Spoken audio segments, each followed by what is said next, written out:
Plant Fam, I'm Kojo, and today's episode is everything you need to know about buying a variegated Monstera or really any other rare plant that you are looking to buy. I'm going to give you some tips and tricks on how to go about buying some of these plants without necessarily having to pay the huge price tag. I could talk about this for hours, so I've actually written some points down in my blue book. I'm going to try to keep this as fast as possible for you. So let's get right into it. My first tip for you when looking to buy one of these plants is do your research on the plant. You should know where the plant originates. Is it a new variety? Is it an older variety that is maybe more popular now? You should know care tips for this plant. Sometimes we get really excited about a plant that we see online. We get it and you realize it needs distilled water, it needs really high moisture. Maybe it's a terrarium plant, like some of our begonias are. Know what you're buying, what your plant wants, and if you have the proper environment for your plant. You should know what kind of soil it takes, what kind of watering it takes, and also what kind of light and environment your plant thrives in.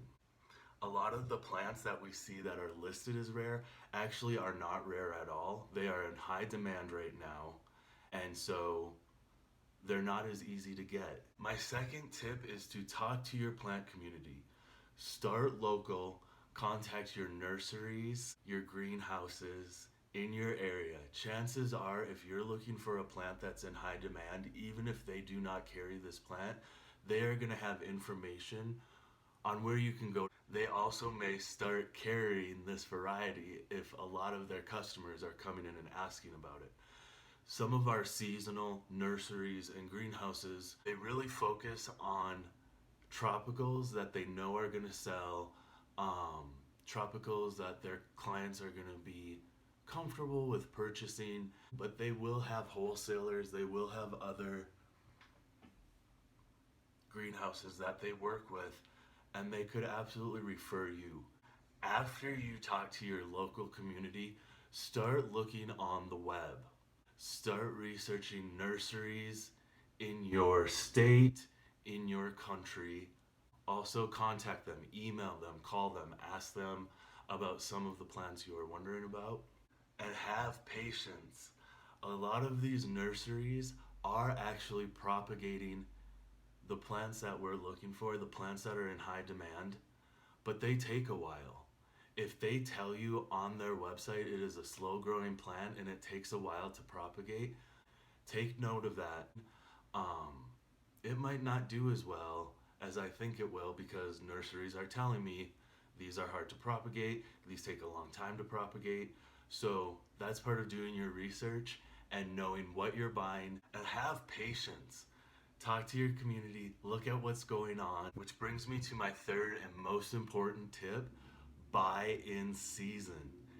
If you see that these are out of stock, if they're only selling in season, that is a big clue to you that they are hard to propagate, they take a long time to propagate. Sign up for the wait lists, sign up for the email notifications. They will email you as soon as they're in stock. A lot of our warehouses will put a limit of one per customer, and they do this really to protect us. The reason you will see private sellers having these rare, hard to find plants year round in stock all the time, even though you're finding that they're sold out at nurseries, is because they are buying out the nursery stocks. So I want to get a little bit into what goes on behind the scenes. What are these sellers doing that makes these plants so expensive, so hard to find? With our more in demand or uncommon tropicals, nurseries will not wholesale these. Some will not. If you're getting into a tropical area like Thailand, yes, they are going to wholesale variegated Monstera, Thai constellation Monstera, and other plants that aren't as common here in the US. If you research your plant and you are finding it at nurseries and greenhouses, but it's out of stock, and then you go maybe look on Etsy or another online form and you are finding this plant for an enormous markup, it is because sellers are watching the out of stock items. They're signing up for the email notifications, and as soon as nurseries and greenhouses have these items in stock, sellers are buying up the stock. They are taking them to their apartments, garages. They're really taking them into not the most ideal environment for the plant to thrive. So if you think about it, your plant is being shipped to another seller. They're putting it in an area that may or may not give it its most ideal environment. Then they're turning around, shipping this plant back to you. This is why so many of our in high demand plants are out of stock at the nurseries and greenhouses. But I promise you, if you're signing up for the email notification, signing up for the wait list, you should get that notification, and it would be like a concert ticket. Go on immediately, have your profile set up, click pay immediately, and you will get this item for quite a bit less than private sellers are selling them. I do want to do a disclaimer real quick. Not all private sellers are bad. Obviously, we're all trying to make $1.62, so use your judgment. If something seems fishy, it probably is. If you like the seller, you like what they're doing, you see that they have maybe the item that you're looking for, it's marked up, go ahead and buy it. I'm giving you advice today on how not to pay too much for some of these high demand tropicals. If you do not mind paying a 300% markup for these, go ahead and buy it and enjoy. I know I'm gonna upset a lot of sellers with this, and I sleep like a baby at night, and I take a nap about every day. So what I look for when I buy plants from a private or small seller is, are they working towards propagation and sustainability for their business? If the seller only sells cuttings, if they only sell variegated Monstera clippings and nothing else, and they continue selling these clippings for years, I don't support that. They should have a sustainable practice in place where even if they are selling cuttings right now, they are saving some of these cuttings for themselves, propagating the plant, and then selling propagated plants. If the seller continues to just sell cuttings, they are buying up stocks from greenhouses, nurseries, and auctions, hacking these poor things down like a murder scene, and then turning them around and selling them at enormous rates. And yes, my Florida beauty is totally flexing right now, and why shouldn't he? He's beautiful. Most of these plants that we are looking to buy that are listed as rare are actually just in high demand. The disclaimer to that is hybrids, and use your judgment. If you see a hybrid that is for sale that are listed as extremely rare or one of a kind, they very well could be, but if that is the case, the seller should know the parents of these plants. What are the crossbreeds?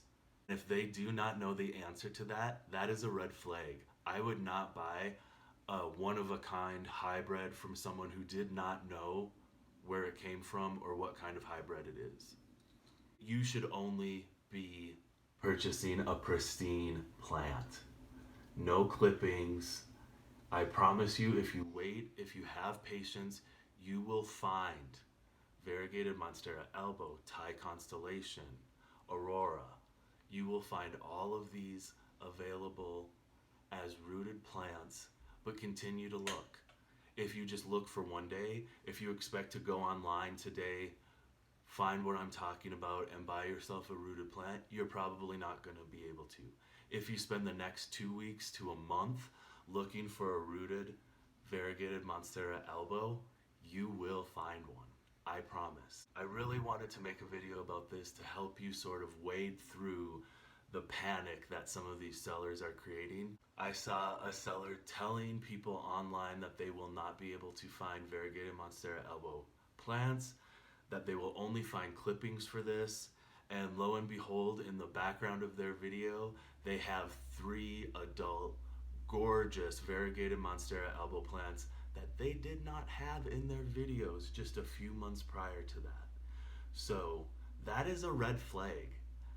I am not hating on small businesses or private businesses. It is legitimate for them to mark up the prices from the greenhouse, but think about this. If they are getting some of these items at wholesale prices from the greenhouse and then marking them up 300%, that is a scam. That is scalping. That is not cool. And you will be able to tell if they are doing it with some of the tips and tricks that I've shared with you today. Thank you for hanging out with me today. Let me know what you think. Let me know if you have any tips or tricks, and maybe we will do a second part to this video. I had a great time hanging out with you guys today, and I look forward to talking to you again soon.